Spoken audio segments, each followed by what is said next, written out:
السلام علیکم پیارے دوستوں، آج میں آپ لوگوں کو نہایت دلچسپ اور سبق آموز کہانی سنانے جا رہی ہوں جس کا عنوان ہے فطرت کبھی نہیں بدلتی۔ ایک دفعہ کا ذکر ہے کہ جنگل میں طوفانی بارش ہو رہی تھی۔ بکری کی نظر ایک شیر کے بچے پر پڑی جو بہت بیمار تھا اور سردی سے کانپ رہا تھا۔ شیر کے بچے نے کافی دنوں سے کچھ کھایا نہیں تھا۔ بکری کو شیر کے بچے پر بہت ترس آیا۔ بکری نے پیار سے اس کی سر پہ ہاتھ پھیرا۔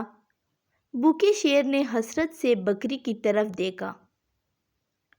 بکری سمجھ گئی کہ یہ بہت بھوکا ہے۔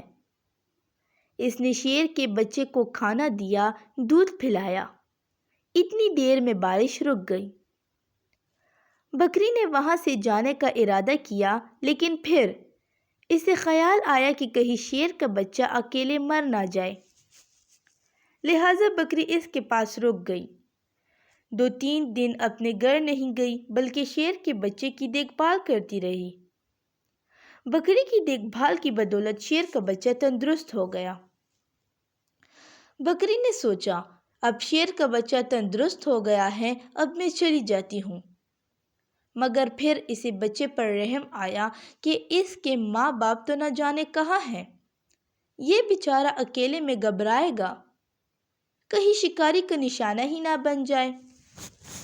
چنانچہ وہ اسے اپنے گھر لے آئی۔ یہاں شیر کا بچہ بکری کے بچوں کے ساتھ ہی رہنے لگا۔ کچھ عرصہ گزرنے کے بعد شیر کا بچہ جوان ہو گیا۔ ایک دن بکری گھاس کھا رہی تھی اور شیر کا بچہ بکری کی رکھوالی کر رہا تھا۔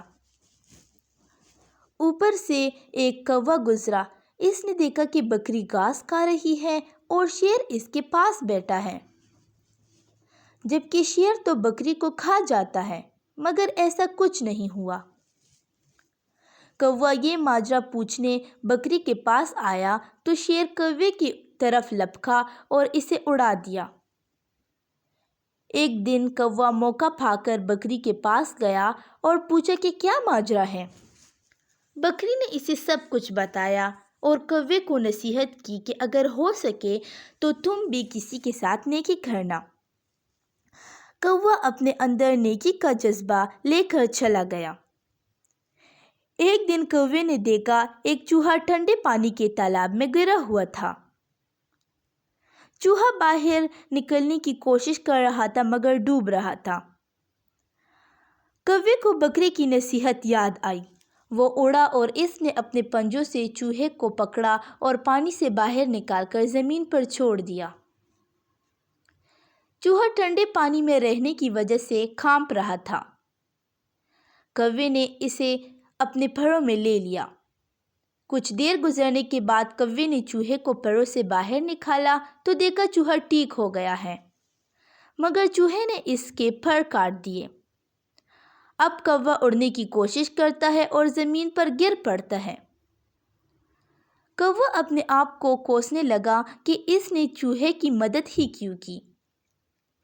اسے بکری پر بھی غصہ تھا۔ کچھ عرصہ گزرنے کے بعد کوے کے نئے پر نکل آئے اور وہ پھر اڑنے لگا۔ وہ سیدھا بکری کے پاس گیا اور بکری کو اپنے ساتھ ہوا سارا واقعہ سنایا۔ بکری نے کہا، نیکی کرو ضرور مگر فطرت دیکھ کر کرو۔ پیارے دوستو، اس کہانی سے ہمیں یہ سبق ملتا ہے کہ فطرت کبھی نہیں بدلتی۔ گھاس کھا کر بھی گائے دودھ ہی دیتی ہے اور دودھ پی کر بھی سانپ زہر ہی اگلتا ہے۔ اس لیے ہمیں چاہیے کہ نیکی ضرور کریں مگر دیکھ کر۔ پیارے دوستو، اگر آپ کو ہماری ٹاپ لرننگ سٹوریز پسند آتی ہیں تو پلیز ہماری یوٹیوب چینل کو سبسکرائب کیجیے اور بیل آئیکن پر کلک کیجیے تاکہ میری ہر نئی آنے والی ویڈیو آپ تک پہنچ سکے۔ اللہ حافظ۔